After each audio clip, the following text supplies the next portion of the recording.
आप लोग जानते हैं MPPSC का है, ठीक है भाई। MPPSC का है और MPPSC यूनिट नंबर 9, ठीक है भाई, यूनिट नंबर 9 के बारे में मैं चर्चा कर रहा हूँ। और इसमें मैंने आप लोगों से घरेलू हिंसा के महिलाओं के संरक्षण अधिनियम 2005 तक आप सबको बता चुका हूँ, ठीक है भाई।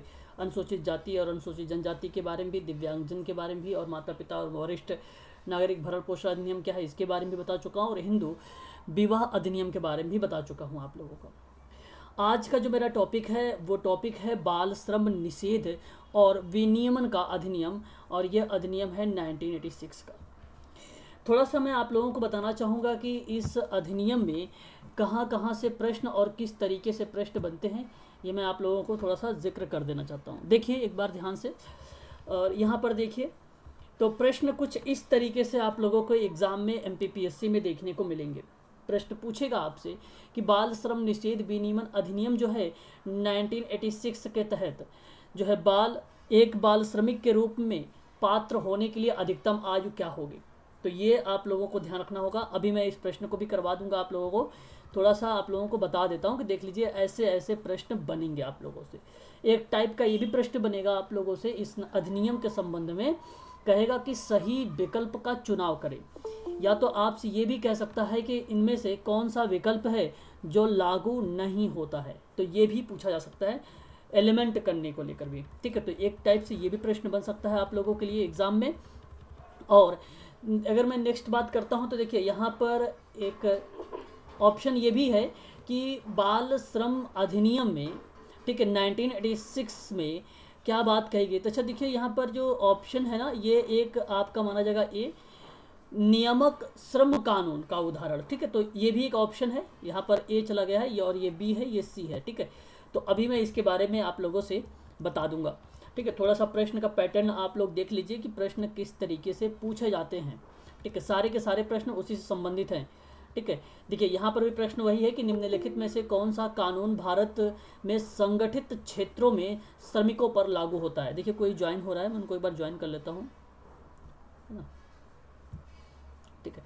तो यह इस तरीके से आप लोगों को प्रश्न पूछे जा सकते हैं एग्जाम में आप सबसे, है ना।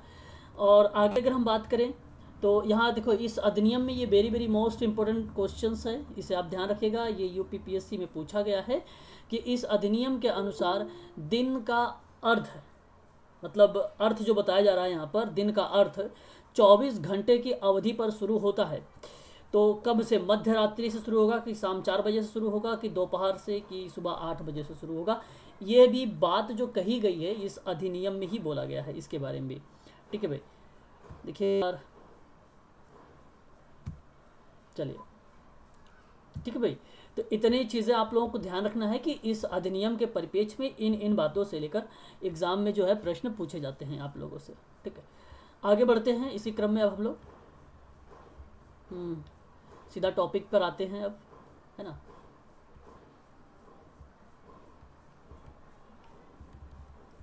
चलिए, तो ये है आज का टॉपिक आप लोगों का, और वो टॉपिक है बाल श्रम निषेध विनियमन का अधिनियम। मैं हर अधिनियम में आप लोगों से कुछ ना कुछ बातें इंपॉर्टेंट बताता हूँ जो कि एग्ज़ाम के लिए बहुत इंपॉर्टेंट है।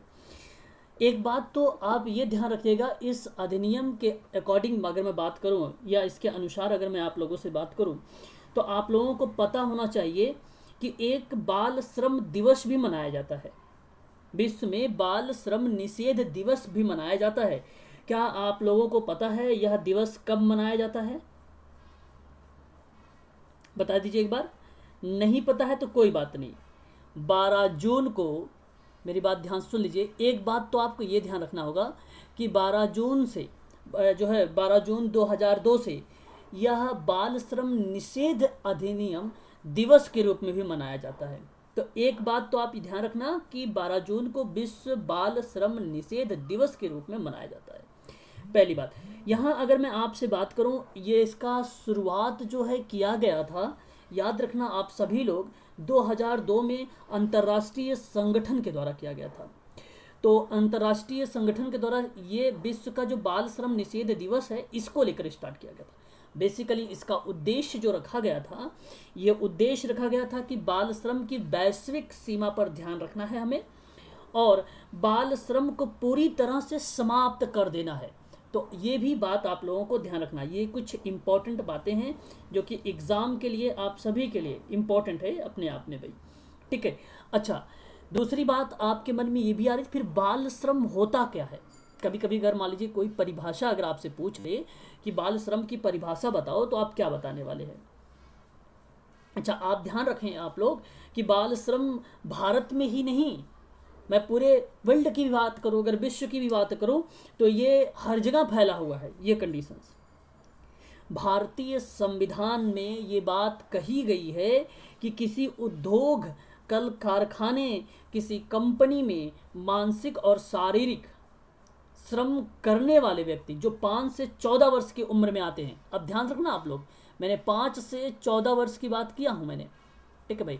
तो आपसे एक बात और कंफर्म हो गया होगा कि बाल श्रम निषेध अधिनियम जो पढ़ रहे हैं आप लोग, ये कहीं ना कहीं 14 वर्ष को रिलेट कर रहा होगा, ठीक है। तो अब सही बात है, अच्छी बात है। प्रश्न भी अभी आपसे पूछा गया था किन वर्षों में जो है जिक्र किया है, अभी मैंने आपको दिखाया भी है क्वेश्चंस, अभी आपको करना भी है इसी प्रश्न को। तो आप ध्यान रखना कि ये 5 से 14 वर्ष उम्र के बच्चों को बाल श्रमिक कहा जाता है, ध्यान रखिए इसी अधिनियम में। अच्छा, थोड़ा सा मैं आप लोगों को कुछ और बातें भी क्लियर कर देना चाहता हूँ, ध्यान रखना। जैसे आपसे पूछा जाए बालक, तो आप लोगों को मैंने एक बार जब कारखाना अधिनियम 1948 पढ़ा रहा था, तो उस अधिनियम के तहत बालक, कुमार और अल्पवय व्यक्ति और वयस्क व्यक्ति के बारे में चर्चा हुई है। लेकिन कारखाना अधिनियम 1948 का जो एक्ट है, उस एक्ट का ये जो बालक वाला पार्ट मैं बता रहा हूँ आपसे, वहाँ पर भी ये चीज़ें मेंशन की गई है उस अधिनियम में भी। तो आप ये जरूर समझे साथ ही साथ कि ये अधिनियम का कौन सा पॉइंट दूसरे अधिनियम के पॉइंट से रिलेट कर रहा है, ठीक है भाई। तो ये भी चीज़ समझिए थोड़ा सा आप लोग। तो बालक कहने का मतलब ये था, इसका तात्पर्य यही होता है कि जिसमें सभी आयु का मतलब, जिसमें अगर मैं सभी आयु का मतलब ये आप ये समझ लीजिए, पर्टिकुलर समझिए आप, कि अपनी आयु का 15वां वर्ष पूरा ना कर लिया हो, यानी 15 वर्ष पूरा ना किया हो। तो देखिए बात तो अगर कहता 14 वर्ष, तो ये मैच हो जाता बाल श्रम अधिनियम से, क्योंकि कारखाना अधिनियम बोला है ये बात। तो कारखाना अधिनियम में बालक ये बात बताता है, वहाँ पर बालक के बारे में ये बात बताई जाती है कि 15 वर्ष पूरा ना किया हो वो व्यक्ति, उसे कहते हैं हम लोग बालक, उस व्यक्ति को हम लोग कहेंगे बालक। दूसरी बात ध्यान रखिए, कुमार। तो थोड़ा सा अभी मैं आप लोगों को कॉन्सेप्ट बताना चाहता हूँ, किन किन बातों के बारे में अभी मैं चर्चा करूँगा, जो कि प्रश्न भी बनाया जाता है एग्जाम में ना। तो आप लोग उसे भी ध्यान रखें थोड़ा सा। एक शब्द देख रहे हैं कुमार, तो आप लोग कुमार का मतलब समझ रहे हैं, कुमार क्या होता है। कुमार का मतलब ये होता है कि जिसने अपनी आयु का 15वां वर्ष पूरा कर लिया हो, और ध्यान रखें एक बात साथ ही साथ और, कि 18वां वर्ष पूरा ना हुआ हो। तो यानी कहने का मतलब 15 वर्ष उसका कंप्लीट हो गया है और 18 वर्ष उसका कंप्लीट नहीं हुआ है, तो इन दोनों वर्ष के बीच में अगर आता है उस व्यक्ति का आयु, तो ये हो जाएगा कुमार वर्ष, तो इसको हम बोलेंगे कुमार। लेकिन ध्यान रखना ये बात बाल श्रम निषेध विनियमन अधिनियम के अंतर्गत नहीं आती है, ये बात आती है कारखाना अधिनियम में, ये बात आपको ध्यान रखना होगा। प्रश्न बनता है, अभी दिखाऊंगा आप लोगों को भी, कुमार को लेकर भी बालक को लेकर भी, ठीक है भाई, कंफ्यूज मत होना आप लोग। आगे एक बात और करें इसी से संबंध में, एक चीज़ और आता है शब्द जिसको हम बोलते हैं अल्पवय। कोई बता सकता है मुझे अल्पवय के बारे में? बोलिए।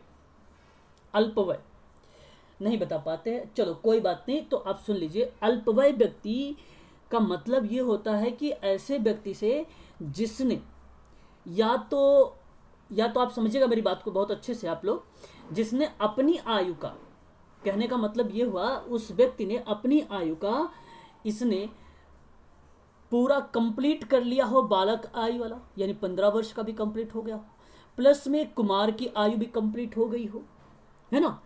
तो हम इसको रखते हैं अल्पवय बालक के अंतर्गत, यानी 18 वर्ष यहाँ पर हम कह सकते कंप्लीट है। तो जिसमें अपनी आयु का अगर मैं आपसे जिक्र करूं ऐसे व्यक्ति को, तो जो या तो बालक हो या तो कुमार हो, या तो बालक हो या तो कुमार हो। तो या तो अगर हम बात करें बालक की और कुमार की, तो इन दोनों का नाम जो हो जाएगा आपका जो है अल्पवय भी हो जाएगा। तो ये बात आपको ध्यान रखनी होगी। एक होता है वयस्क, बस कंप्लीट होने वाला है ये कॉन्सेप्ट, अभी टॉपिक पे आ रहा हूँ लेके। एक होता है वयस्क। वयस्क का मतलब होता है ऐसे व्यक्ति से जिसमें अपनी आयु का 18वां वर्ष पूरा कंप्लीट कर लिया हो, उसको हम बोलते हैं वयस्क। तो ये बात है आप लोगों को ध्यान रखनी है कि हम इसको बोलते हैं क्या भाई, ये कर्म कारखाना अधिनियम 1948 के अकॉर्डिंग देखते हैं हमें इतनी सारी बातें। ठीक है, यहाँ तक कोई दिक्कत बता दीजिए आप लोग। कुमार, बालक और अल्प व्यक्ति और वयस्क में यहाँ तक कोई दिक्कत। प्लस में 12 जून को जो दिवस मनाया जाता है इसमें भी कोई दिक्कत, तो एक बार मुझसे पूछ लीजिए। और बाल श्रम किसे कहते हैं इसमें भी कोई दिक्कत। इतनी बात मैंने बताया आप लोगों को, कोई दिक्कत है? No sir. चलो बहुत बढ़िया है। और साथ ही साथ इस अधिनियम को याद रखना 23 दिसंबर 23 दिसंबर और 1986 में इसकी क्या की गई है, स्थापना की गई है। Very very most important part एक और, इसमें भाग कितने होते हैं ध्यान रखना आप लोग। इसमें भाग होते हैं 4। इसमें भाग कितने बताए गए हैं, भाग बताए गए हैं कितने बताइए, 4 भाग। हाँ, इसमें भाग बताए गए हैं 4 भाग। धाराओं के बारे में अगर मैं आप लोगों से जिक्र करूँ तो 40 धाराओं के बारे में अगर मैं आप लोगों से जिक्र करूं तो धाराएं आप याद रखना है 40। ठीक है, चलिए इतनी बातें आप लोगों को समझ में आ गई होगी। और इसमें जो है, जो आप देखते हैं भाग 4 के बारे में, जो भाग 4 है इसी भाग 4 को 2 भागों में डिवाइड किया गया है। ध्यान रखना, अभी मैं इसके बारे में चर्चा करूंगा। एक को इसी भागों में अगर बताया गया तो एक अनुसूची डाली गई। जब इस अनुसूची को डाला गया तो इस अनुसूची को 2 भागों में डिवाइड कर दिया गया। एक को कहा गया एक प्रकार से व्यवसाय के अंतर्गत रखा गया है, और उसी व्यवसाय को बोला जाता है उपजीविकाएं। व्यवसाय को बोला गया उपजीविकाएं, और दूसरी तरफ रखी गई प्रक्रियाएं। तो ध्यान रखना, भाग 4 को अनुसूची के हिसाब से डिवाइड किया गया है, व्यवसाय में भी और प्रक्रियाओं में भी। यहां तक तो बात क्लियर हो गई होगी आई थिंक, बता दीजिए आप लोग। चलिए फिर मैं आगे बढ़ूं, बहुत बढ़िया, शाबाश। चलिए नेक्स्ट पॉइंट पे चलते हैं, और अब हम लोग बात करेंगे एक एक करके। देखिए यहाँ पर लिखा हुआ है बाल एवं किशोर श्रम अधिनियम या निषेध विनियमन का अधिनियम। ठीक है, आप ध्यान रखिएगा, बहुत ध्यान से इसको सुनते चलिएगा, समझते चलिएगा और पढ़ते चलिएगा इसके बारे में। ठीक है, तो इतनी जो मैंने अभी आप लोगों से जिक्र किया है इन सभी के सभी पॉइंट में भी इम्पोर्टेंट होगा ये सारी की सारी चीज़ें। तो ध्यान सुनिए, यहाँ पर जो होगा बाल एवं किशोर श्रम निषेध विनियमन का जो अधिनियम है, तो इसमें मैंने कितने भाग बताए हैं, कौन बताएगा मुझे? अभी मैंने जिक्र किया 4 भाग। 4 भाग, वेरी गुड। तो भाग नंबर 1 की अगर मैं जिक्र करूँ आप लोगों से, भाग नंबर 1 से जिक्र करूं तो उसमें आता है अधिनियम का संक्षिप्त नाम आता है, विस्तार आता है, उद्देश्य आती है, परिभाषाएं आती हैं इसकी। अब इसमें कुल टोटल मैंने आप सबसे ये भी कहा एक बात कि 14 धाराओं के बारे में भी आप लोगों को ध्यान रखना होगा साथ ही साथ। लेकिन अगर मैं आपसे, अच्छा एग्जाम में MPPSC में ये नहीं प्रश्न आएगा कि धारा नंबर 1 के बारे में बताइए, भाई सारी धाराओं नहीं पढ़नी है। अभी मैं बताऊंगा कौन सी धारा आपको पढ़नी है, कौन से भाग आपको पढ़ने हैं। तो धारा नंबर 1 की अगर मैं बात करूं तो इस अधिनियम में साफ शब्दों में अगर मैं बात करूं तो परिभाषा के बारे में जिक्र करता है, पहली चीज। दूसरी बात उद्देश्य के बारे में बात करता है ये। तीसरी बात उसका विस्तार बात करता है कि भाई कहां तक फैला हुआ है। परंतु आज के समय में, वर्तमान समय में 2021 में अगर ऐसे प्रश्न आए तो आप लोग तुरंत समझ जाइएगा कि जम्मू कश्मीर भी अब इन्वॉल्व हो गया है इसमें। तो धारा नंबर 1 में ये सारी बातें आ जाती हैं। पहले के दौर में, पहले के समय में ये चीज़ें हम लोग पढ़ते थे कि जम्मू कश्मीर को छोड़कर ये कानून जो है हर जगह पे ये अधिनियम लागू है, परंतु अब ऐसा नहीं बोलेंगे हम लोग। अब हम बोलेंगे यह पूरे भारत में लागू है। ठीक है भाई, ये चीज़ें हम लोग कहेंगे। आगे अगर मैं बात करूं तो इस अधिनियम में देखिए, इस अधिनियम के प्रावधान की बात करता है भाग 3 के बारे में। अच्छा, मैंने आप लोगों से एक बात बताया भी है, उसे ध्यान रखना कि जब मैंने शुरुआत में कुछ प्रश्न दिखाए हैं उन प्रश्नों को भी, जो कि प्रश्न अपने आप में इंपॉर्टेंट है। ठीक है, और इसी अधिनियम के प्रावधान में भाग 3 में एक बात कही गई है, जिक्र कहा गया है। आप जानते हैं भाग 3 में क्या बातें की गई हैं? उसमें बात की गई थी बालकों के काम की परिस्थितियों के बारे में। अच्छा भाई, अच्छा, अब मैं आपसे एक प्रश्न करता हूं, जरा मुझे बताइए आप लोग, बालक को परिभाषित करना है तो बालक श्रम प्रतिषेध विनियमन अधिनियम 1986 बताइए किस भाग में उल्लेख है, किस भाग को उल्लेखित करता है? भाग एक। ध्यान रखना आप लोग यही चीज, आपसे प्रश्न ऐसे भी बनेगा, बाल श्रम प्रतिषेध अधिनियम निम्नलिखित में से किन पर विचार करता है? अब आपके इस तरीके से प्रश्न होंगे, लिखेगा वयस्क, बालक, कुमार और अल्पवय लिखेगा। तो बताइए जरा किन चीजों पर चर्चा किया है ये अधिनियम? बाल श्रम, बालक पर कि वयस्क पर कि कुमार पर? बालक पर। वेरी गुड, बहुत बढ़िया। तो अभी आपने देखा कि बालक का मतलब यही है कि जिसने अपनी आयु का 15 वर्ष पूरा ना कर लिया हो। कुमार का मतलब यह है कि जिसने 15 वर्ष पूरा कर चुका हो परंतु 18वां वर्ष पूरा ना किया हो। और जब मैंने अल्पवय व्यक्ति के बारे में बात किया तो अल्पवय व्यक्ति का मतलब यही होता है कि भाई वो कुमार और आपका बालक दोनों इन्वॉल्व हो जाता है, उसको हम बोलते हैं अल्पवय। और वयस्क बोलते हैं जो 18 वर्ष पूरा कंप्लीट कर चुका है। तो ये चीज़ भी ध्यान रखना। और यहाँ पर कुमार जो है और अल्पवय और वयस्क जो है वह कार्मिक जो है कारखाना अधिनियम में आएगा। बहुत इंपॉर्टेंट है, इसलिए मैं बार बार इसको रिपीट कर रहा हूँ। एग्जाम की पॉइंट ऑफ व्यू से ये प्रश्न यूपीपीएससी में पूछा गया प्रश्न है, मैं आप लोगों को दिखाऊंगा इसके बारे में, ठीक है, यूपीपीएससी में यहाँ पर, ठीक है भाई, यूपीपीएससी में, ठीक है, याद रखिएगा, ठीक है ना। चलिए आगे हम बात करते हैं भाग 3 के बारे में। अब भाग 3 के बारे में समझ लीजिए आप लोग, एक बार लागू होने पर और भाग 3 ऐसी तारीख 3 को लागू होगा जैसे कि केंद्र सरकार और सरकारी राजपत्र में अधिसूचना के द्वारा नियुक्ति और विभिन्न तिथियों में कार्य कर सकती है और विभिन्न राज्यों और प्रतिष्ठाओं में विभिन्न वर्गों को लेकर नियुक्ति किया जा सकता है। अब इसके बारे में समझिए जरा, भाग 3 के बारे में क्या है, बहुत डीप में समझना थोड़ी सी, क्योंकि इससे आपको बहुत सारी जानकारी मिलेगी। पहली बात तो भाग 3 में ये बात कही गई कि भागों को लागू करना चाहिए हमें, और लागू करने की जो तिथि या इन चीज़ों के बारे में बात करता है इस भाग में स्थापन को लेकर, कि स्थापन के वर्ग को लागू होंगे, जिसमें धारा 3 में ये निर्देश रूप से बता दिया गया है कि व्यवसाय की प्रक्रिया में कौन सी व्यवसाय की प्रक्रिया होगी, कौन सी व्यवसाय की प्रक्रिया नहीं होगी। कहने का मेरा भाव ये रहा कि अगर मान लीजिए, समझिए मेरी बात को, माता पिता, ठीक है, और आप ये भी जानते हैं, मेरी बात को समझिएगा आप सभी लोग बहुत ध्यान से, माता पिता, ठीक है, अब इनका बच्चा मान लीजिए 10 वर्ष का है और इनके माता पिता के पास एक दुकान है चाय की। अगर इनके पास चाय की दुकान है तो आप जरा ध्यान सोचिएगा मेरी बात को, अगर ये माता पिता अपने बच्चे से काम लेते हैं तो क्या बताइए ये वैलिड है कि इनवैलिड है? दो तरीके से सोचिएगा इसको अच्छे से। क्या ये व्यवसाय के अंतर्गत उससे काम करवा रहे हैं क्योंकि उसके खुद के माता पिता हैं वो? ये भी सोचिएगा थोड़ा सा, करवा सकते हैं हाँ या ना? वैलिड है। वेरी गुड, ये वैलिड है, शाबाश, बहुत बढ़िया। सहायता के तौर पे करा रहे हैं ना सर। हाँ शाबाश, यहाँ कोई पर बाल मजदूरी थोड़ी कर रहा है। हाँ, ये इन्होंने गरिमा जी ने सही जवाब दिया है और बहुत अच्छी बात है कि ये मजदूरी वगैरह नहीं करवा रहे हैं, ये वैलिड है। यही बात मैं आप सबसे ये बताना चाह रहा हूँ कि इस भाग 3 में बालकों के काम की परिस्थितियों के बारे में जिक्र किया गया है कि काम की परिस्थितियाँ कैसी होनी चाहिए।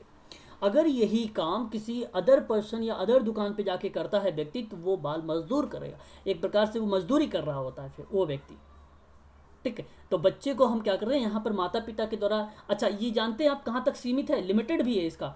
माता अगर मैं बात करूँ तो माता के भाई, ठीक है, याद रखना, और यानी लड़के का मामा हो गया ये फिर, है ना भाई, और यहाँ पर माता की बहन यानी उसकी मौसी हो गई, ठीक है, उसकी मौसी हो गई। तो ये लोग वैलिड है, बस यहीं तक है। इनसे डीप में अगर आप जाएंगे तो ये काम नहीं ले सकते हैं, वो आ जाएगा आपके इसके अंतर्गत, फिर इसके विरुद्ध आप काम कर रहे हैं भाई, फिर तो सरकार आपको दंडित करेगी, फिर आपको सरकार दंडित करेगी ऐसी प्रतिक्रिया पर। तो आप ये भी चीज़ समझिएगा थोड़ा सा। इधर अगर मैं पिता के बारे में बात करूँ तो यहाँ पर पिता के जो भाई होंगे यानी चाचा उसका, और इनकी जो बहन होगी तो यानी उनकी बुआ, तो ये लोग बस काम ले सकते हैं, इनसे ऊपर के लोग काम नहीं ले सकते हैं। ये चीज़ आप ध्यान रखिएगा थोड़ा सा, ठीक है, ये एक्स्ट्रा जानकारी थी आप लोगों के लिए, ठीक है। एक बात तो ये कही गई, और इसमें साथ साथ ये भी बताया जाता है काम के घंटे की अवधि को लेकर, समय को लेकर बात की जाती है और अभी अभी मैंने आप लोगों से एक प्रश्न लिया था कि मैंने पूछा भी था कि बताइए इसका अगर दिन यूज़ होगा तो कहाँ से प्रयोग में लाया जाएगा। अगर हम दिन के बारे में काउंट करेंगे तो कहाँ से यूज़ भी करेंगे, प्लस में अगर घंटे का काम करवाएंगे तो कैसे काम करवाएंगे। तो ध्यान रखना 3 घंटे, अगर आप 3 घंटे उस व्यक्ति से काम ले रहे हैं तो 1 घंटे का गैप देना पड़ेगा, यानी लंच उसको देना पड़ेगा, रेस्ट देना पड़ेगा 1 घंटे का। फिर उसके बाद आप 3 घंटे का क्या देंगे, समय देंगे, काम लेंगे उस बच्चे से। तो आपको यहाँ पर यही समझना है कि सब मिला जुला के अगर बच्चे से अगर आप काम लेते हैं तो आप 3 से 6 घंटे का भी काम ले सकते हैं बच्चे से, ठीक है। तो ये एक प्रकार से किसके परिप्रेक्ष्य में है, ये परिप्रेक्ष्य में है, माता पिता के परिप्रेक्ष्य में है। बाकी तो मना किया गया है ना कि 14 वर्ष से कम बच्चों के काम लेना है भाई हमें, है ना। बात समझ रहे नहीं समझ रहे हैं मेरी बात? जी सर। हाँ, तो कहने का मतलब ये हुआ कि जो यहाँ पर काल अवधि की बात कर रहा हूँ, काल अवधि का मतलब होता है समय अवधि के बारे में, उसमें आप लोग ध्यान रखिएगा इन चीज़ों का कि 3 घंटे से अधिक नहीं होना चाहिए। ये प्रश्न बनेगा, अभी मैं क्वेश्चन दिखाया हूँ आप लोगों को ना, वही क्वेश्चन सभी आने वाले हैं आप लोगों को, और आप लोग इसको ध्यान से सुन लीजिए सभी लोग। और इसमें बालक का जो समय स्टार्ट होगा 7 बजे शाम से लेकर, ठीक है, 8 बजे प्रातः। कहने का तात्पर्य क्या हुआ, इन्हीं के बीच काम करने की अपेक्षा नहीं की जाएगी। कहने का तात्पर्य ये हुआ कि शाम अगर जैसे ही 7 बज जाता है 7 PM से, ठीक है भाई, आप उस बच्चे से काम नहीं ले सकते हैं। खासकर ये बात भी नोट कर लीजिएगा, ये भी प्रश्न आया हुआ है एग्जाम में, कब से आप काम नहीं लेंगे, ध्यान रखिएगा इसका भी। और प्रातः 8 बजे के बीच, मतलब शाम के 7 बजे से लेकर रात्रि का समय चल रहा है, ठीक है, वहां पर। लेकिन अगर दिन की शुरुआत की बात करो तो मध्य रात्रि से स्टार्ट हो जाता है, मध्य रात्रि से समय जैसा बच्चों का स्टार्ट हो जाता है, मध्य रात्रि से। तो मध्य रात्रि से स्टार्ट हो गया तो इसका मतलब ये नहीं कि सुबह 6 बजे आया तो सुबह 6 बजे से काम पे उसे जो है काम लेना शुरू कर दें, ये फिर गलत हो जाएगा आपका, ठीक है। परंतु आपको ध्यान रखना है 8 बजे के बाद से आप काम ले सकते हैं उस बच्चे से, ठीक है। ये चीज़ आपको ध्यान रखनी होगी एक, ठीक है। चलिए आगे बढ़ते हैं, नेक्स्ट पॉइंट लेते हैं। तो यहाँ तक समझ में आ गया आप लोगों को, बताइए। चलिए एक और बात करते हैं धारा नंबर 2 के बारे में। देखो परिभाषा के बारे में क्या जिक्र किया गया है, कहता है कि ये इंपॉर्टेंट है। अब देखो मैं सारी धाराएं नहीं बता रहा हूँ ना, अब ये धारा इंपॉर्टेंट है, ये धारा इंपॉर्टेंट है आप लोगों के लिए।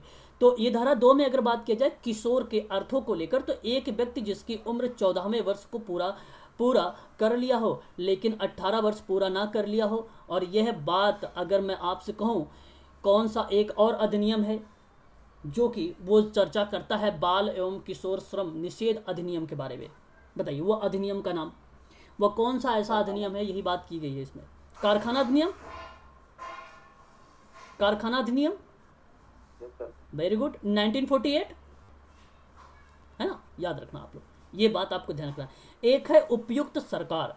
उपयुक्त सरकार का अर्थ क्या होता है कि केंद्र सरकार या रेलवे प्रशासन या एक प्रमुख बंदरगाह या एक खदान या तेल क्षेत्र के नियंत्रण के तहत प्रतिष्ठान के संबंध में केंद्र सरकार और अन्य सभी मामलों में राज्य सरकार।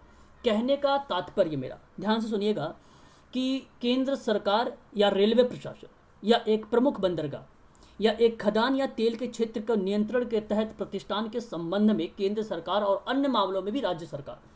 तो क्या आप समझ रहे हैं मेरी बात अच्छी तरीके से कि उपयुक्त सरकार ने इसका मीनिंग क्या बना रहा है, बताइए। प्रतिष्ठान आपको समझना होगा, प्रतिष्ठान अगर आप समझ जाएंगे तब आप कर पाएंगे। यहां पर प्रतिष्ठान का मीनिंग आप मुझे जरा बता सकते हैं क्या, प्रतिष्ठान का अर्थ क्या होता है? देखो एक प्रकार से अगर मैं आपसे बात करूं, स्थापन की बात करता है। स्थापन, अब समझ में आया? स्थापन अभी भी नहीं समझ में आया?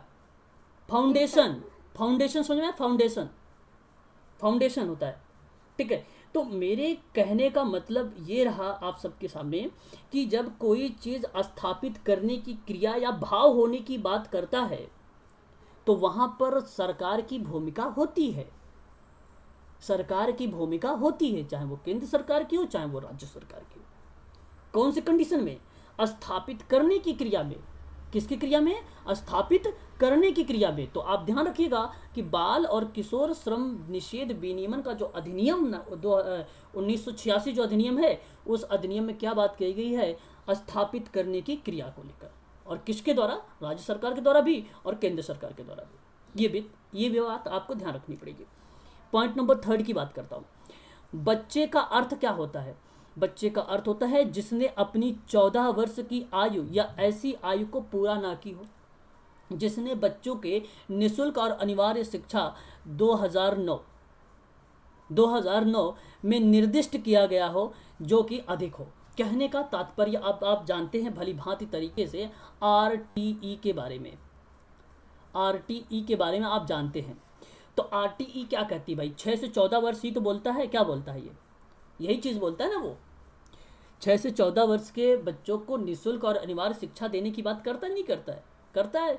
और वही बात यहाँ पर बच्चे के अर्थ में क्या बात कही जा रही है कि बाल एवं किशोर श्रम निषेध अधिनियम में भी यही बात कही गई है कि आरटीई के तहत हम इस बच्चों को क्या करना चाहिए? हमें इन बच्चों को एजुकेशन प्रोवाइड करानी चाहिए। ये बात परिभाषा धारा नंबर 2 में कही गई है। किसमें कही गई है? ध्यान रखिएगा आप लोग, बाल एवं किशोर श्रम में। पहले अगर मैं आपसे बात करूं तो ये जो बाल श्रम निषेध अधिनियम देख रहे थे 1986 का, ये 1986 का है। ये परिवर्तित नाम है और इसी परिवर्तित को एडोलसेंट लेबर के रूप में जाना गया। ये परिवर्तन कर दिया, अब इसको किशोर में रख दिया है। इसको अब किशोर में कर दिया गया। परिवर्तित नाम है ये सारी की सारी चीज़ें। ठीक है, इसे भी आप ध्यान रखिएगा। अब ये बहुत इंपॉर्टेंट है। पॉइंट नंबर 4, दिन का अर्थ क्या होता है? तो देखिए अभी अभी मैंने ओरली टाइप से आप लोगों को बताया भी था, मध्य रात्रि से शुरू होने वाले 24 घंटे की अवधि होती है। तो अभी मैंने आपको प्रश्न भी दिया था, तो आप लोग ध्यान रखिएगा। ये परिभाषा जो आप देख रहे हैं धारा नंबर किसमें 2 में, इसी में ये बात भी कही गई है, जिक्र किया गया है। किसके बारे में जिक्र किया गया है? तो आप लोग इसको ध्यान रखिएगा। ठीक है भाई, किसमें बात किया गया है? ये भाग नंबर 1 में, भाग नंबर 1 में बात किया गया है दिन के बारे में। अगर मैं आपसे बात करूं तो सप्ताह का भी अगर कोई आता है जिक्र वगैरह सप्ताह को लेकर भी, तो सप्ताह के बारे में भी जिक्र किया गया है। तो सप्ताह के मतलब ये हुआ, जैसे अगर मान लिया शनिवार की रात्रि है, ऐसी अन्य रात्रि को कहने का मतलब जो निरीक्षक के द्वारा किसी विशिष्ट क्षेत्र में लिख कर अनुमोदित किया जाए। अनुमोदित करने का मतलब होता है एक प्रकार से रिप्रेजेंट किया जाए। ठीक है, तो अर्धरात्रि के प्रारंभ होने वाली 7 दिन की काल अवधि जो होती है वहां से शुरू हो जाती है। तो शनिवार की जो मध्य रात्रि होगी वहां से शुरू होगा सप्ताह। सप्ताह कहाँ से शुरू होगा? सप्ताह कहाँ से शुरू होगा? तो शनिवार की मध्य रात्रि से शुरू होगा। याद रखिएगा, अभी प्रश्न आप लोगों से मैं करूंगा। ठीक है भाई, इतनी बात तो क्लियर हो गई होगी, बताइए एक बार। अच्छा देखो, हाँ अब ये देखो, मैंने प्रतिष्ठान के बारे में जिक्र किया था। प्रतिष्ठान क्या होता है? और मैंने बताया भी था आप लोगों को, भाई क्रिया का जो एक प्रकार से स्थापित करने की भाव को रिप्रेजेंट करता है। तो आप जरा देखिए, प्रतिष्ठान में यहाँ पर एक चीज़ और बताई जा रही है। कहा जा रहा है कि एक दुकान, वाणिज्य प्रतिष्ठान और कारखाना, खेत, आवासीय होटल और रेस्तरां, खाने का घर हो सकता है, थिएटर हो सकता है, सार्वजनिक मनोरंजन हो सकता है या मनोरंजन के अन्य स्थान हो सकते हैं। ये सभी जो है स्थापित करने की क्रियाएं होती हैं। तो ये स्थापित करने की जो क्रियाएं हैं बाल एवं किशोर श्रम के परिप्रेक्ष्य में, तो ये आपका भाग नंबर 1 के तहत ही आ जाता है। भाग नंबर 1 के तहत ही ये चीज़ें इन्वॉल्व हो जाती है, प्रतिष्ठान भी। ठीक है, तो स्थापन, इसको हम कह सकते हैं, एक नाम दे सकते हैं स्थापन। कंफ्यूज मत होना, प्रतिष्ठान और स्थापन दोनों बात एक हैं। ठीक है, सिमिलर हैं दोनों की दोनों बात। ठीक है, वही बात ये दुकान, वाणिज्य, स्थापन, या आपसे बात करूँ कार्यशाला, फॉर्म, आवासीय होटल, या आपसे बात करूँ मैं भोजन गृह को लेकर, नाटक गृह को लेकर, सार्वजनिक की क्रियाविधि को लेकर, मनोरंजन की क्रियाविधि को लेकर, ये सभी के सभी स्थापन के ही तहत आएंगे। तो ये आपका सही हो जाएगा। नेक्स्ट बात करेंगे परिवार। परिवार एक अधिभोग के संबंध में तो व्यक्ति हो जाएगा, पत्नी या पति का अर्थ, जैसे कि जैसे भी हो ऐसे व्यक्ति का हो सकते हैं, या और उनके बच्चे, या ऐसे व्यक्ति का भाई या बहन। मैंने अभी अभी आप लोगों से बताया था एक परिवार के बारे में, अभी अभी मैंने आपको बताया था परिवार के बारे में कि अगर मान लीजिए इस परिवार में माता पिता हैं उस बच्चे का, तो माता पिता का उससे ले सकते हैं, प्लस में कौन ले सकता है? उस माता का, मान लीजिए माता की भाई हो सकता है, और बहन भी हो सकता है। वही बात यहाँ पे कही जा रही है, परिवार कौन से हो सकते हैं। तो परिवार ज़्यादा डीप में नहीं जाना है आप लोगों को, मैंने अभी जो ऐसे सिंपल के माध्यम से समझाया है वहीं तक रहना है। और पिता के भाई बहन, माता के भाई बहन और पिता के भाई बहन, ठीक है, ऐसे चीज़ों पर भी आना होगा आपको, ठीक है, ये चीज़ें समझनी होगी, ठीक है। एक तो ये हो जाएगा आपका। आगे अगर हम बात करें तो देखिए, एक आपको देखा है दखलकार। दखलकार एक स्थापना या कार्यशाला के संबंध में है। उस व्यक्ति का अर्थ है जिसका प्रतिष्ठान या कार्यशाला के मामले पर अंतिम नियंत्रण है।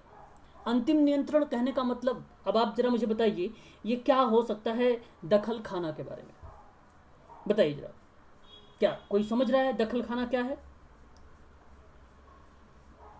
बताइए जरा। किसी भी कार्य में दखल अंदाजी करना, मतलब उस कार्य को ऐसे करो, यही होता है ना। अच्छा जी, और भी कोई बताइए जरा। दखलकार बताइए। नहीं पता तो ये भी बोल दिया करो कि सर हमें नहीं मालूम है, तो मैं उसके अवरोध होता अच्छा है, अच्छा, मतलब दखल अंदाजी करना मतलब अवरोध होता है, ओके। बाकी नहीं पता। मतलब एक प्रकार से यहाँ पर अगर मैं आपसे कहूँ तो ये प्रतिक्रिया जो दखलकार आप देखते हैं ये रिप्रेजेंट भी करती है एक प्रकार से अवैध क्रियाविधि को। किसको? अवैध क्रियाविधि को। अगर मैं आपसे बात करूं, ये किसको रिप्रेजेंट करती है? अवैध क्रियाविधि को। यानी आप समझे एक प्रकार से कब्जेदार या कब्जे करने वाला या आप इंटरफेयर करने वाला, इस तरह की क्रियाविधि हो रही है यहाँ पर, ठीक है। तो एक प्रकार के दखलकार एक स्थापन कार्यशाला के संबंध में ये वही बोला जाता है कि यहाँ पर उस व्यक्ति का अर्थ ये रहा कि जिसका प्रतिष्ठान या स्थापन या कार्यशाला के मामलों में अंतिम नियंत्रण हो सकता है। और अंतिम नियंत्रण एक प्रकार से वो कहता है कब्जा करने वाला आप बोल सकते हैं, या कब्जेदार बोल सकते हैं, या आप दखलकार कह सकते हो, या आप अधिभोगी बोल सकते हो, या आप आदिवासी बोल सकते हो। ये सभी के सभी शब्द आपको मिलेंगे एमपीपीएससी में। एमपीपीएससी में शब्द दखलकार प्रतिष्ठान यही नहीं आ सकता, स्थापन भी आ सकता है और कब्जेदार भी आ सकता है। तो ध्यान रखिएगा ये सभी के सभी शब्दों के बारे में, ठीक है। अगर हम बात करते हैं पोर्ट जो है अथॉरिटी के बारे में, अथॉरिटी का मतलब होता है एक प्रकार से प्राधिकरण। प्राधिकरण जो चीज़ें हैं वो वैधानिक प्रक्रियाएं होती हैं। प्राधिकरण क्या शब्द होते हैं? यह एक प्रकार का वैधानिक प्रक्रियाएं होती हैं। और पोर्ट का प्रशासन करने का कोई प्राधिकरण। तो आप जरा मुझे बताइए कि प्राधिकरण है क्या?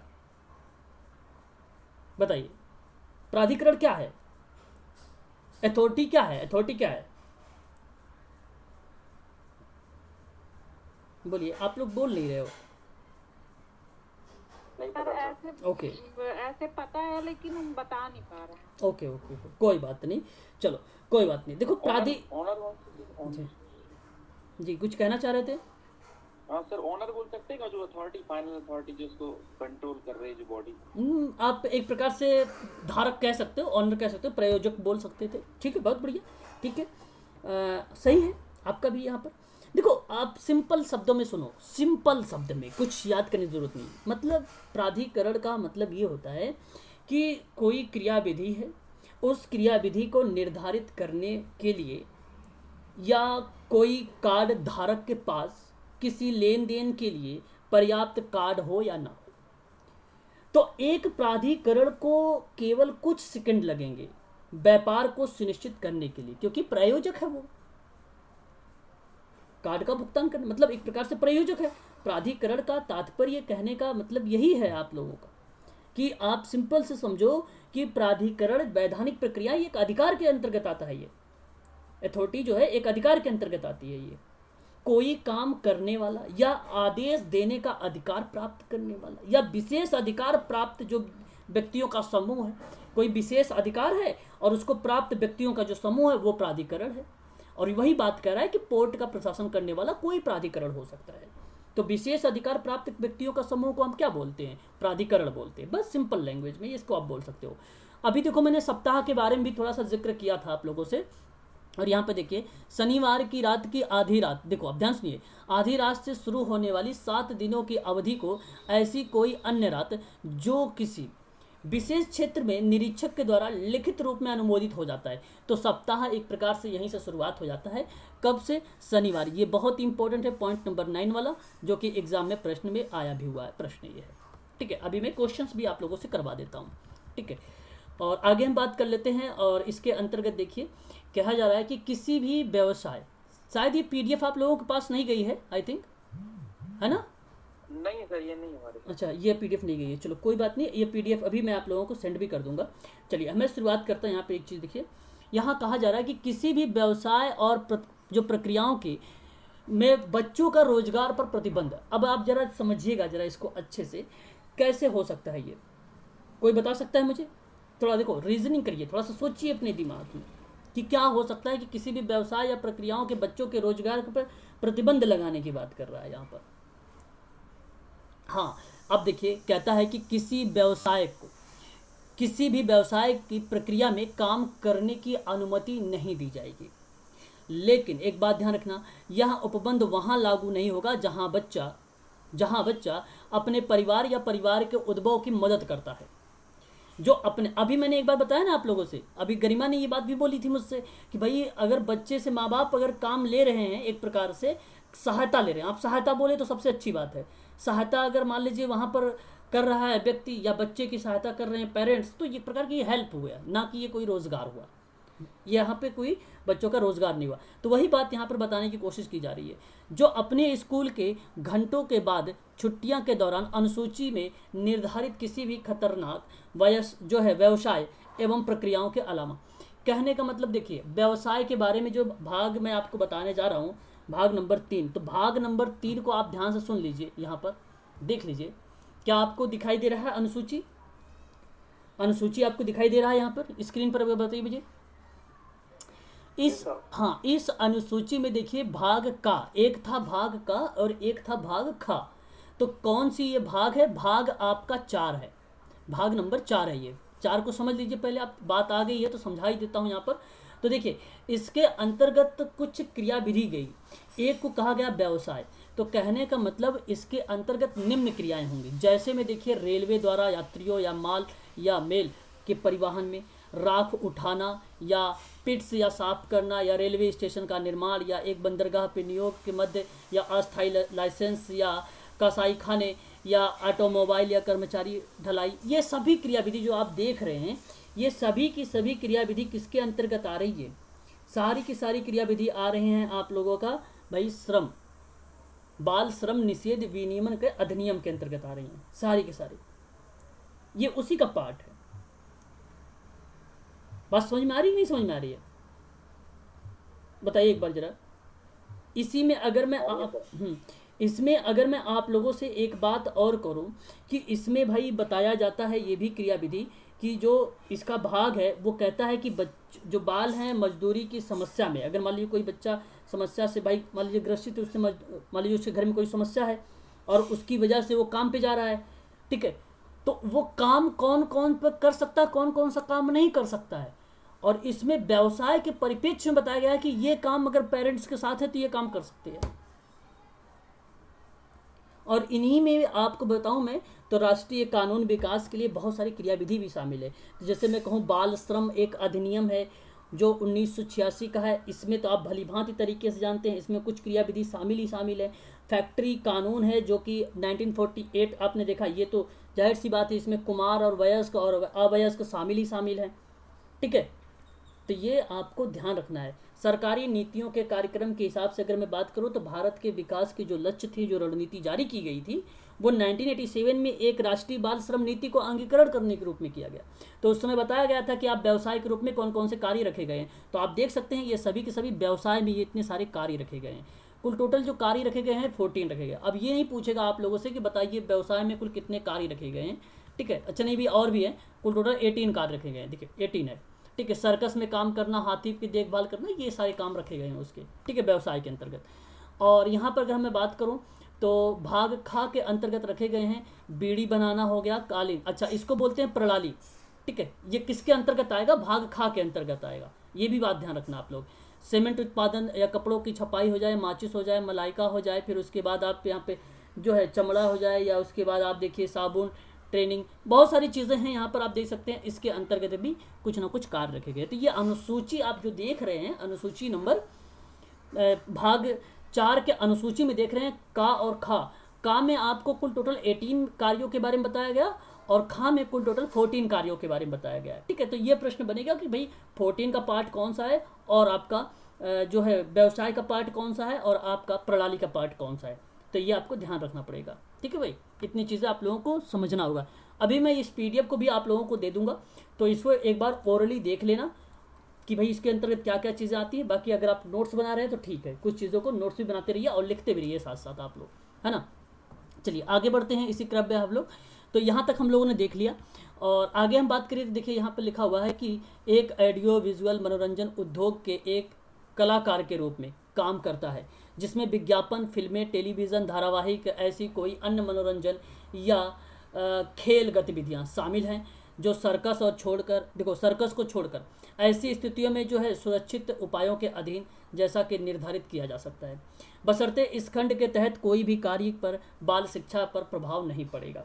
तो कहने का मतलब ये रहा कि एक प्रकार से अगर मैं आपसे बात करूं, इस अधिनियम में जो बात कही गई है कि बाल श्रम प्रतिषेध विनियमन का अधिनियम के अंतर्गत भाग 2 में कि अनुसूची का संशोधन होना चाहिए, बालक श्रम की तकनीकों को सलाहकार के रूप में इसकी यूज़ होना चाहिए और बेसिकली ज़्यादा से ज़्यादा अगर जो है आप लोगों को किस पर फोकस करना चाहिए, बच्चों की शिक्षा पर फोकस करना चाहिए। उस पर कोई प्रभाव भी ना पड़े। अगर आप कोई काम ले रहे हैं तो पेरेंट्स हैं बच्चों का, तो आप कोई काम ले रहे हैं तो बच्चों पर कोई जो है प्रभाव नहीं पड़ना चाहिए एजुकेशन को लेकर। इस तरीके की बात जो है इसमें कही गई है। ठीक है भाई, एक चीज़ तो ये क्लियर हो गया होगा आप लोगों को, बताइए जरा एक बार। जी सर। चलो फिर तो अच्छी बात है। देखो अभी तक मैंने क्या क्या बातें बताई हैं एक बार आप लोगों को रिकॉल करवा देता हूं, तो आपको वो चीज़ें कंठस्थ हो जाएंगी थोड़ा सा माइंड में। पहली बात तो मैंने आप लोगों को ये बताया कि इसमें कुल टोटल होते हैं 4 भाग। दूसरी बात मैंने आप लोगों से क्या क्या बताया है, रिकॉल करवा रहा हूँ आप लोगों को, फटाफट थोड़ा सा ध्यान रखिए। भाग होते हैं 4, भाग 4 को 2 भागों में डिवाइड किया गया। पहले अनुसूची आई, अनुसूची को 2 भागों में डिवाइड किया गया। एक को कहा गया व्यवसाय और दूसरे को कहा गया प्रणाली। ये चीज़ तो आपको पता हो गया।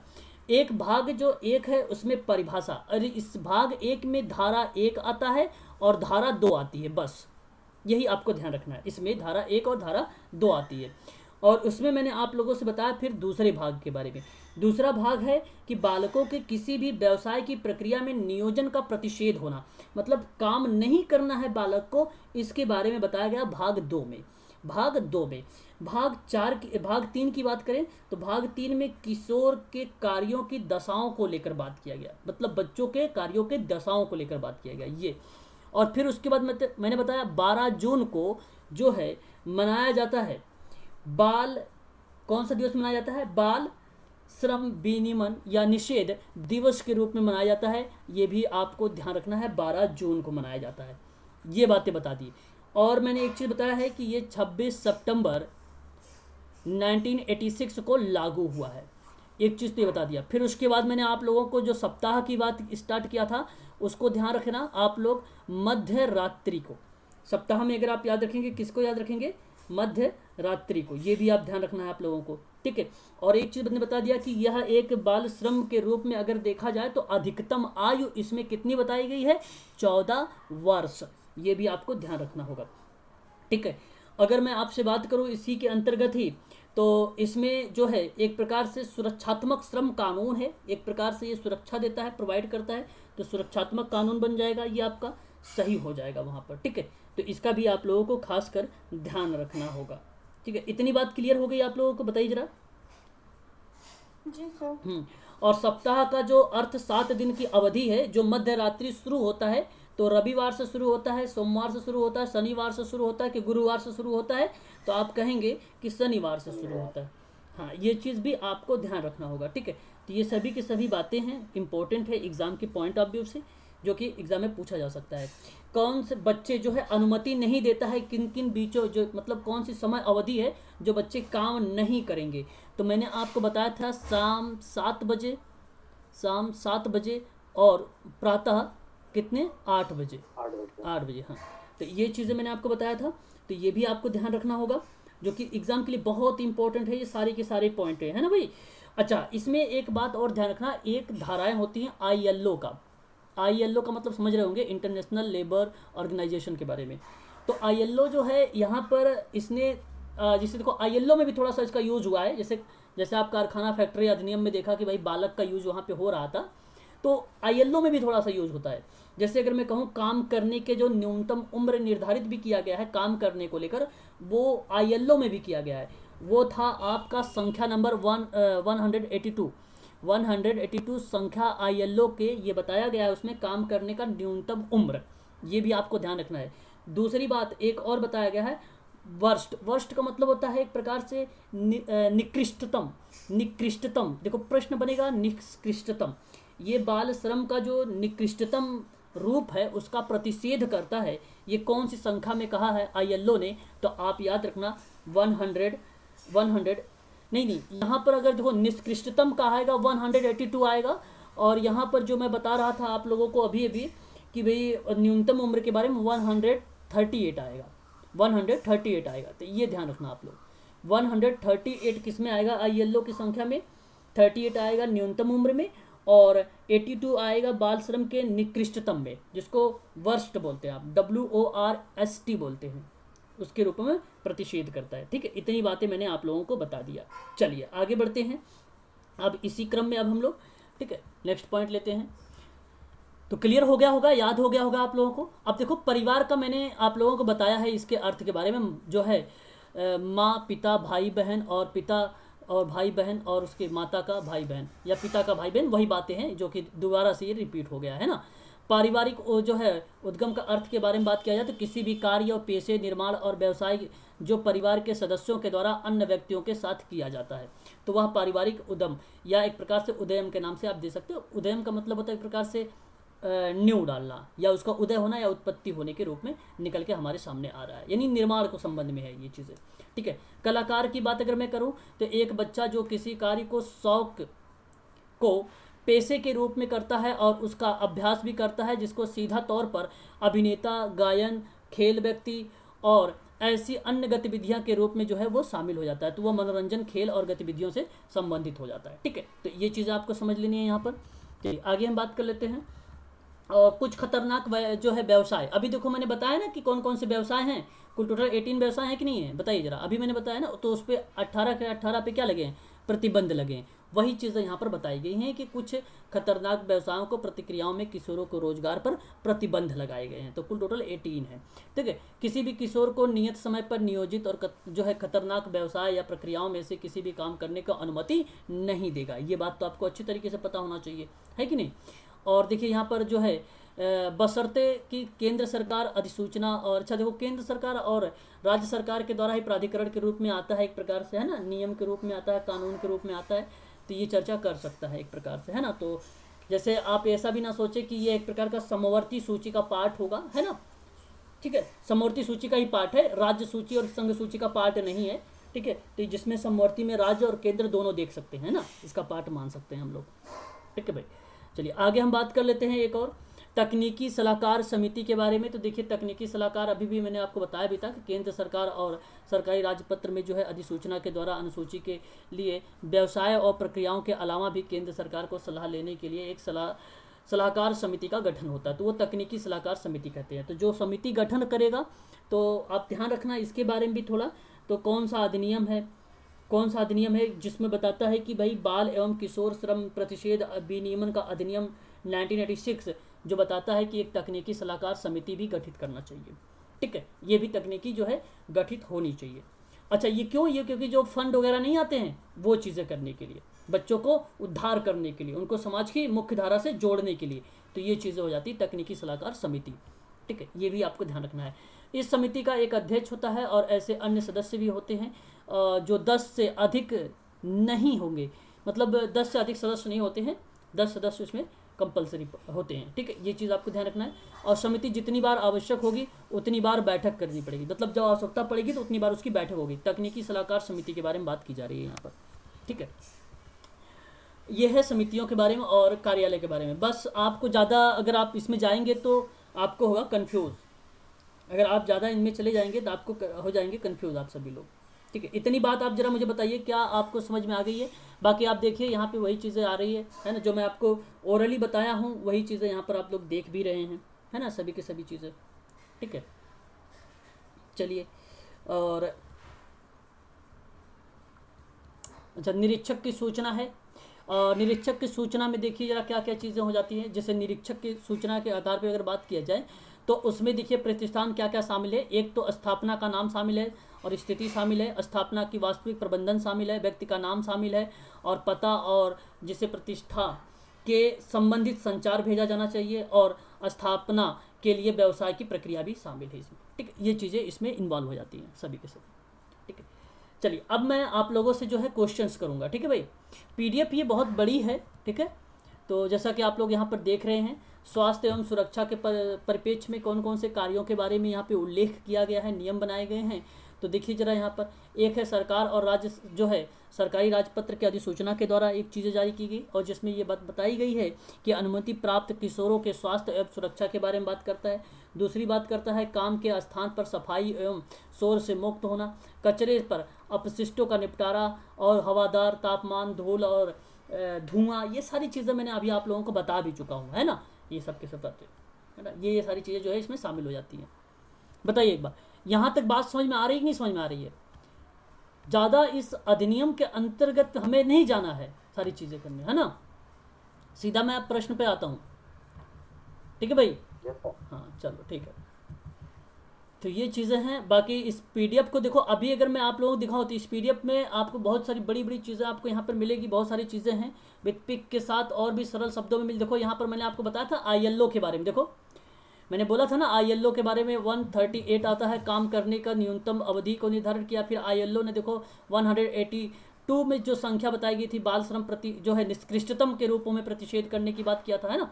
तो ये भी देखो यहीं पर मेंशन किया हुआ था। ठीक है, इसके विस्तार के बारे में यहाँ पर आप देख सकते हैं कैसे कैसे विस्तार है। ठीक है भाई, पूरे डीप में यहाँ पर सारी चीज़ें आपको मिल जाएंगी, है ना। पूरी जानकारी आपको यहाँ पे मिल जाएगी कैसे कैसे बाल श्रम के अंतर्गत क्या क्या चीज़ें होती है। लेकिन आपको मैंने जितना बताया उतना ही पढ़िए, और ओरली अगर आपको देखना होगा तो इस पीडीएफ को आप देख लेना। ठीक है भाई, ओरली अगर आपको देखना होगा तो इस पीडीएफ को आप लोग सीन कर सकते हैं।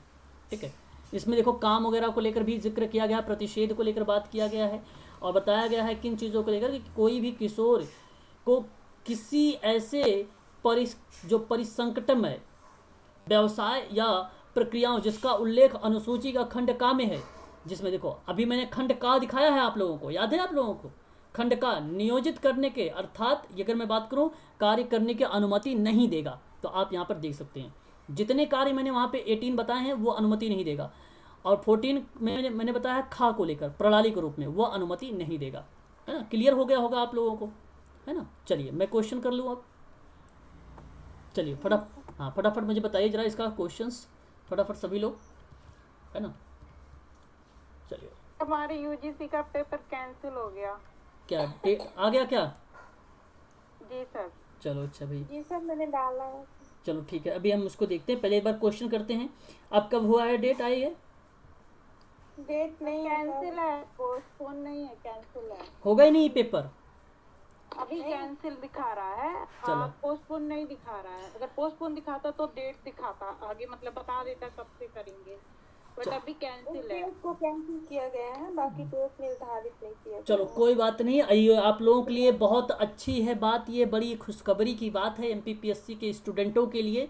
अब क्लास आप सबकी कब से हो रहा है कैंसिल, हम तो पढ़ नहीं अब आपके लिए अच्छी बात है, एमपीपीएससी वाले स्टूडेंट के लिए है।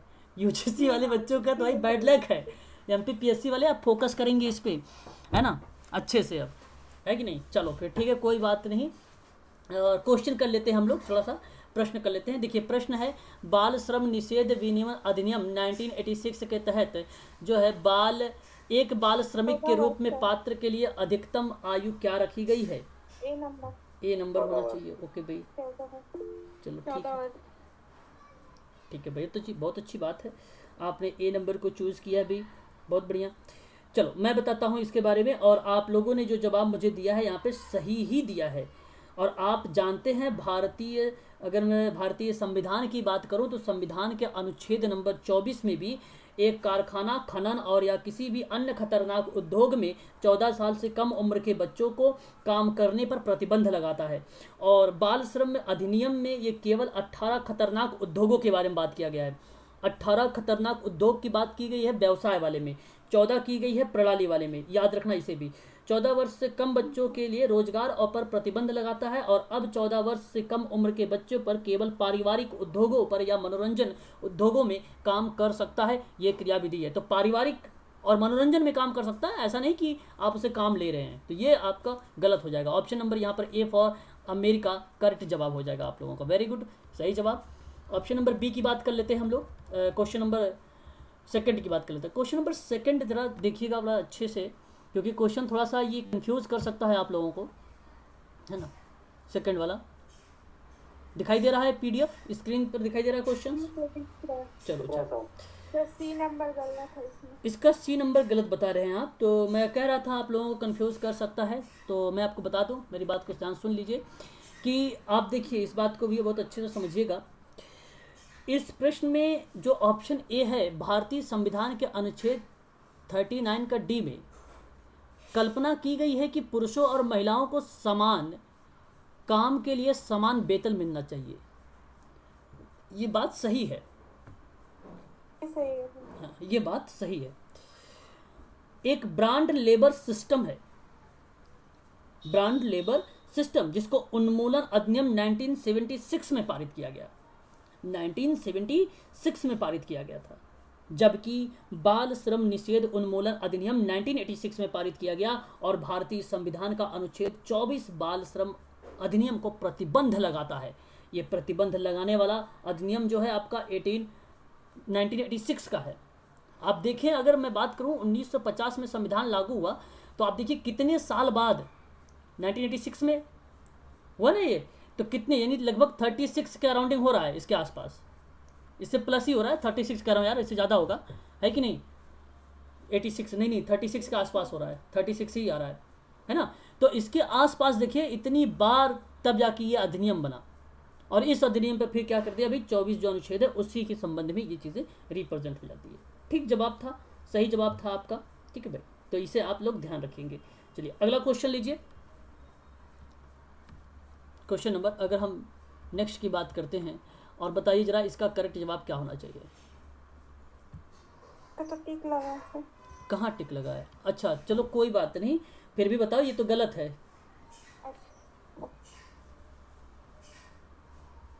फिर भी बताओ कौन सा सही होना चाहिए। यही नंबर तो सही है सर। यहाँ पर यही बी सही है, सुरक्षात्मक श्रम कानून ही सही है, यही सही था, है ना। तो बाल श्रम विनियमन जो अधिनियम है 1986 का, यही सुरक्षात्मक श्रम अधिनियम देता है, यही राइट है। वेरी गुड, शाबाश, ठीक है, ये सही है आपका, राइट है। निम्नलिखित में से कौन से दूसरे राष्ट्रीय द्वारा प्रस्तावित बाल श्रम निषेध और विनियमन विधेयक का उद्देश्य नहीं है। अब देखो, उद्देश्य नहीं है, जो श्रम पर जो है एक प्रकार श्रम पर आयोग है। अब इसको अभी मैं पढ़ूंगा तो आप इजीली समझ जाएंगे, क्योंकि मैंने बोला है आप लोगों से बहुत सारी बातें। देखो ऑप्शन ए की बात करते हैं, पहले ऑप्शन ए की बात करते हैं। देखो ऑप्शन ए क्या कह रहा है आप लोगों से, कह रहा है कि यह सुनिश्चित करने के लिए कोई भी बच्चा इंटर्ड से, मतलब इंटर्ड से वंचित ना हो और भविष्य की शिक्षा से वंचित ना हो। तो क्या आप मुझे जरा बताइए इस क्वेश्चन का जवाब, क्या ये चीज़ें इसके अंतर्गत आ रही है? बताइए। पहली बात यहाँ पर देखिए, आप समझ ही नहीं पा रहे होंगे, सुनिश्चित करने के लिए कोई भी बच्चा इंटर्ड का मतलब आप समझ रहे हैं क्या होना चाहिए? बताइए। इंटर्ड कहने का मेरा तात्पर्य एक प्रकार से ये हुआ कि इसके अंतर्गत बच्चा क्या कर रहा है, एक प्रकार से क्रियाविधि जब करने जा रहा है तो उसमें एंट्री कर रहा है, तो बच्चा इंटर्ड के वंचित ना हो जाए, भविष्य को शिक्षा से वंचित ना हो जाए, यह इसका उद्देश्य माना है कि नहीं माना है? आरटी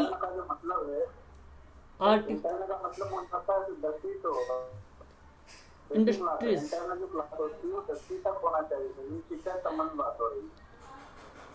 देखो शिक्षा के संबंध में मैं आपसे वही बात कर रहा हूँ, आप मेरी बात समझिए। देखिए आरटी इंटर्नशिप भी तो होता है जब काम करते हैं। नहीं, अब मैंने आप लोगों को एक बार बताया था, अभी इसी अधिनियम में आरटीई के बारे में बात किया था, थोड़ा सा जिक्र किया था आप लोगों से। तो आप बताइए इसका विनियमन का उद्देश्य नहीं हो, तो आप मुझे बताइए यह उद्देश्य उसका है कि बच्चों के भविष्य के शिक्षा से वंचित ना रह जाए, इनके बारे में चर्चा करता है, सुनिश्चित करता है ये अधिनियम? हाँ या ना में बोलिएगा। करता तो है। तो करता है, तो ये करता है, ये सही जवाब है आपका। लेकिन यहाँ पे ये प्रश्न सही नहीं हुआ अभी, क्योंकि नहीं पूछा है यहाँ पे उद्देश्य, ये नहीं पूछा है। ये बात आपकी सही, 110% सही है। बी कहता है कि बच्चों के परिस्थितियों में काम नहीं करने के लिए सुनिश्चित करने के लिए जहां उनका शोषण किया जा रहा हो। आप जरा मुझे बताइए कि यह परिस्थितियों में काम नहीं करने के लिए सुनिश्चित करने के लिए उनका शोषण किया जा रहा है, क्या ये बात से सहमत हैं आप लोग? बताइए। समझ नहीं आया सर। मतलब ये हुआ कि बच्चे की जो बच्चे की परिस्थिति है, उस बच्चे की परिस्थितियों में, जैसी भी परिस्थिति बच्चे की है, उस परिस्थिति में काम नहीं करने के लिए सुनिश्चित करने के लिए जहां उनका शोषण किया जाता है, उसके बारे में बाल श्रम निषेध विनियमन का जो अधिनियम है ये बात कहता है कि आप उस व्यक्ति से काम लो क्योंकि उसकी परिस्थिति ही खराब हो चुकी है। Prakash, to ensure children not to be work situation. हाँ सर, ये गूगल ट्रांसलेशन का कमाल है। ये जो ट्रांसलेशन है ना, हाँ हाँ, गूगल ट्रांसलेट का है। वो ट्रांसलेट कर दिया। अच्छा अच्छा, हाँ गूगल का ही ट्रांसलेट है ये। तो ये सही है, सही है। वैसे हाँ। सही है। अगर इसका इंग्लिश देखेंगे ना समझ में आ जाएगा। ये भी क्या पूरा ट्रांसलेट कर रखा है। सर मैं एक्सप्लेन सर।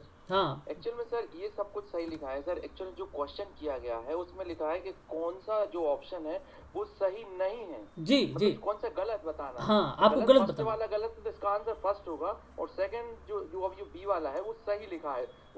वो जो ना लाइन सही लिखी है, परंतु इस क्वेश्चन के अकॉर्डिंग वो गलत है।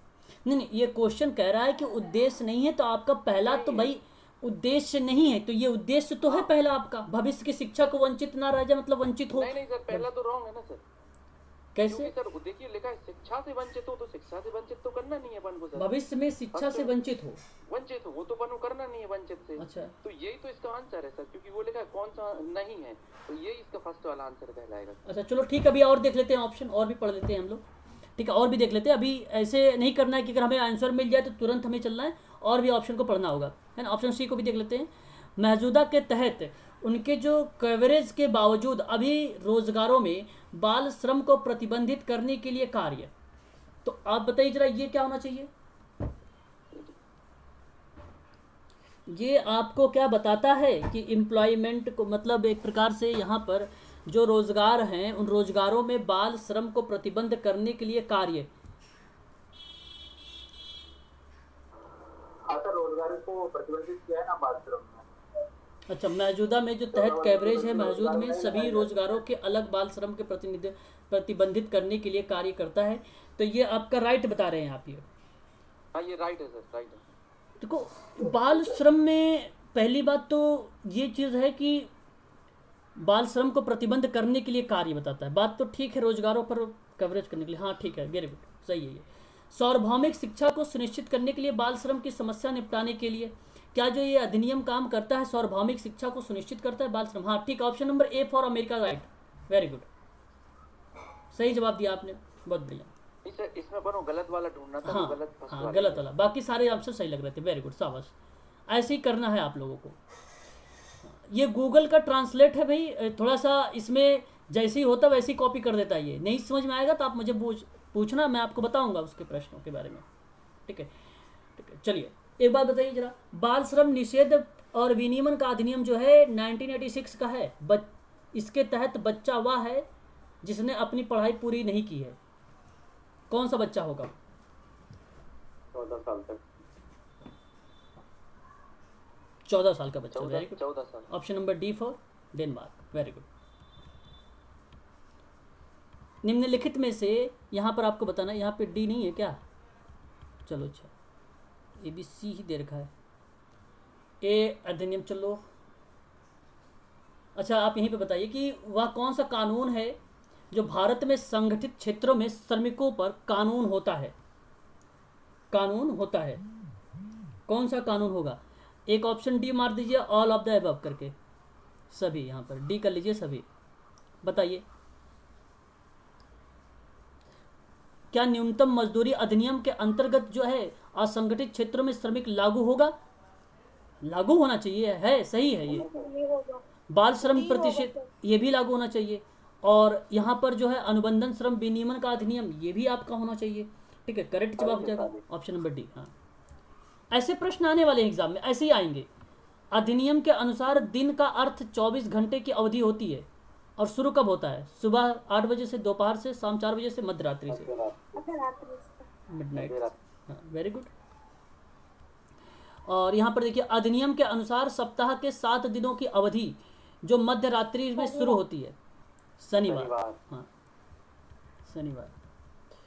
यहाँ पर बताइए कि कोई भी व्यक्ति, देखो प्रश्न अच्छा है ये भी, यहाँ पर प्रश्न पूछा है कि कोई भी व्यक्ति जो कुछ व्यवसाय और प्रक्रियाओं की धारा 3 की बात हो रही है, बच्चों को नियोजन का प्रतिबंध के प्रबंधों का उल्लंघन करता है और उसको न्यूनतम से दंड। अच्छा देखो, ये मैंने दंड के बारे में तो नहीं बताया अभी आप लोगों को, पीडीएफ पढ़ लेना, वहाँ पर पीडीएफ में आपको ना दंड के बारे में मिलेगा, थोड़ा सा आप लोग उसको सीन भी कर लेना। और अगर आप लोग जानना चाहते हैं तो मैं आपको बता देता हूँ दंड के बारे में भी, इसके में क्या क्या बारे में जिक्र किया गया है। जैसे धारा 3 में अगर कोई उल्लंघन करता है तो अगर उसे पहली बार अगर उसको दंड दिया जाएगा तो ध्यान रखना वो एक संज्ञेय अपराध माना जाएगा और 20,000 से लेकर 50,000 रुपये तक जुर्माना लिया जाएगा और उसको 6 से 2 वर्ष तक कारावास हो सकता है, पहली बात। दूसरी बात, यहाँ से प्रश्न भी आप सोचते रहना। एक बात और कि धारा नंबर 3 के ए में क्या बोला गया? धारा नंबर 3 के ए में कहा गया कि अगर उल्लंघन करता है तो किसी को, मतलब मान लो जो भी निषेध की क्रियाविधि है या संकटन की क्रियाविधि है, तो उस दौरान किशोर को, अगर वो पहली बार करेगा, अगर वो भी पहली बार काम करता है, किशोर भी पहले बालक कर रहा था पहली बार, तो उसे 20,000 से 50,000 रुपये जुर्माना देना पड़ रहा है। अगर किशोर कर रहा है तो 20,000 से 50,000 जुर्माना भी रहेगा और सिमिलर वही रहेगा, 6 से लेकर आपको 2 वर्ष या 3 वर्ष आप इसको कह सकते हो कि एक प्रकार से इसकी अवधि होगी। अगर हम बात करें धारा 3 और 3 का ए में, अगर इन तीनों का उल्लंघन कर दिया तब उसे संज्ञेय अपराध में कम से कम 1 वर्ष कारावास हो जाएगी। फिर उसकी जो अवधि होगी वो बढ़ाई भी जा सकती है, एक साल बढ़ाई। पहले तो 6 माह था ना, 6 माह से 2 वर्ष, अब इसमें बढ़ाया भी जा सकता है और कारावास भी हो सकता है। तो ये चीज़ें यहाँ पर की गई है धारा 3 में और 3A का, जब दोनों करता है उल्लंघन तब। और यदि माता पिता, अभिभावक या फिर से कोई मतलब गलती करते हैं, फिर से कोई ऐसा संज्ञेय अपराध करते हैं, तो वो 10,000 का जुर्माना देना पड़ेगा उनको। ठीक है, तो इसका सही जवाब बताइए जरा। अब क्या होना चाहिए? यहाँ पे धारा 3 है, तो बताइए जरा, धारा 3 में 20,000 कहीं लिखा हुआ है? अच्छा नहीं लिखा। अच्छा मैं आपको बता देता हूँ, देखिए 20,000 में आपका जो होगा, इसका करेक्ट जवाब क्या होना चाहिए? मैंने कहा 6 माह से भी लेकर आपको 3 वर्ष भी हो सकता है। ठीक है, 3 वर्ष भी, या तो आप इसको 2 वर्ष भी कह सकते हैं, है ना, 3 वर्ष या 2 वर्ष भी आप इसे कह सकते हैं। तो आपका करेक्ट जवाब हो जाएगा ऑप्शन नंबर सी वाला करेक्ट। आप इसको देख लेना थोड़ा सा। ठीक है, आगे हम बात करते हैं।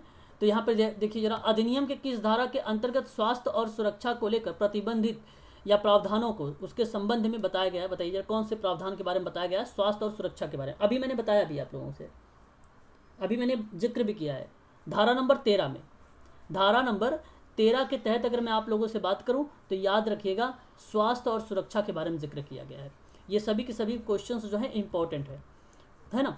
अधिनियम के अनुसार एक बच्चे की अनुमति नहीं दी जानी चाहिए कि बीच का काम क्या होना चाहिए? ए नंबर होना चाहिए। ओके, तो यहाँ पर ए सही है कि आपका बी सही है? हाँ, बी सही है। बी फॉर बॉम्बे आपका करेक्ट जवाब है, क्योंकि मैंने अभी बताया ना कि शाम 7 बजे से लेकर सुबह 8 बजे तक। ठीक है, एक क्वेश्चन और ले लीजिए कि एक बच्चे के लिए साप्ताहिक अवकाश के नोटिस के लिए निर्दिष्ट दिन को अधिभोगी के द्वारा 1 से अधिक बार नहीं दिया जाना चाहिए। 1 से अधिक बार नहीं देना चाहिए। यहाँ पर आपको ये कर लेना है, इस प्रश्न का अगर मैं बताऊँ तो 1, ठीक है भाई, इसको 1 करिएगा, 1 सप्ताह, 1 सप्ताह बताइए, 1 सप्ताह, 1 महीने, 2 महीने, 3 महीने, 3 महीने। ध्यान रखना आप लोग, अवकाश के रूप में नोटिस को निर्दिष्ट दिनों के अधिभोगी के द्वारा 1 से अधिक बार नहीं दिया जा सकता है, नहीं दिया जाएगा, और सॉरी नहीं बदला जाएगा। और ये ध्यान रखना, 1 सप्ताह, 1 सप्ताह। ठीक है, चलिए ये बताइए जरा क्वेश्चन नंबर नेक्स्ट। धारा नंबर 9 में क्या बात कही गई है? धारा नंबर 9 में कही गई है निरीक्षक की नोटिस के बारे में। अब इसमें कह रहा है कि विशेष जो है प्रतिष्ठान के संबंध में एक बच्चे के रोजगार और उस अधिनियम के शुरू होने के कितने दिनों के भीतर भेजा जाएगा, बताइए। 30 दिनों के भीतर, ऑप्शन सही हो जाएगा 30 डेज, है ना, ये आपको ध्यान रखना होगा। चलिए आगे बात कर लेते हैं। और यहाँ पर पूछा जा रहा है कि किसी बच्चे की उम्र के बारे में किसी प्रश्न के मामले में निरीक्षक के द्वारा शुरू में किसको काम करने के लिए अनुमति दी जाएगी, उसकी स्थापना। एक, अदालत, ठीक है।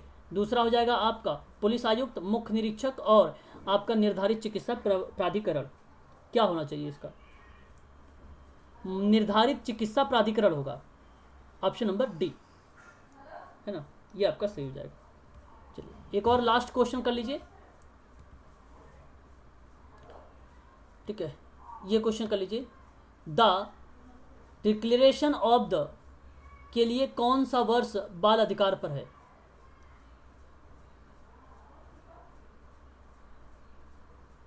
(1959) का, 1959 का अधिकार, ठीक है। एक और प्रश्न कर लीजिए कि बाल श्रम में कौन सी धारा निषेध विनियमन 1986 को परिभाषित करता है बच्चे को? धारा 1, धारा 2 जी, धारा एक सर। हाँ, धारा 1 का 1 में, धारा 1 का 1 में या धारा 1 का में आप कह सकते हो, ठीक है। तो ये थे प्रश्न जो कि आप लोगों से ऐसे प्रश्न आने वाले हैं। अब आप लोगों को मैं ना, अभी ये चल रहा है आप लोगों का यूनिट बाई यूनिट, ठीक है, आपका पॉइंट टू पॉइंट चल रहा है, ठीक है। ये यूनिट के आधार पे भी आप लोगों के बहुत सारे क्वेश्चंस पेपर लेकर आऊँगा मैं उसको बनाकर। तो अभी के लिए मैंने सिर्फ ये समझाना था मुझे कि बाल श्रम निषेध जो विनियमन का अधिनियम है 1986, उसके बारे में प्रश्न कहाँ कहाँ से आते हैं, कौन कौन से प्रश्न पूछे जाते हैं, ये मैं आपको बताना चाह रहा था यहाँ से। और उन्हीं चीज़ों के बारे में मैंने आप लोगों को बताया है कि देख लीजिए ये चीज़ें होंगी और ऐसे टाइप के प्रश्न बनेंगे। धारा अधिनियम बहुत सारे हैं, तो इसलिए आपको ये नहीं कि एक अधिनियम के बारे में पूरी डिटेल जानकारी लेके जाओ, पूरा रट्टा मार के जाओ, ऐसा नहीं।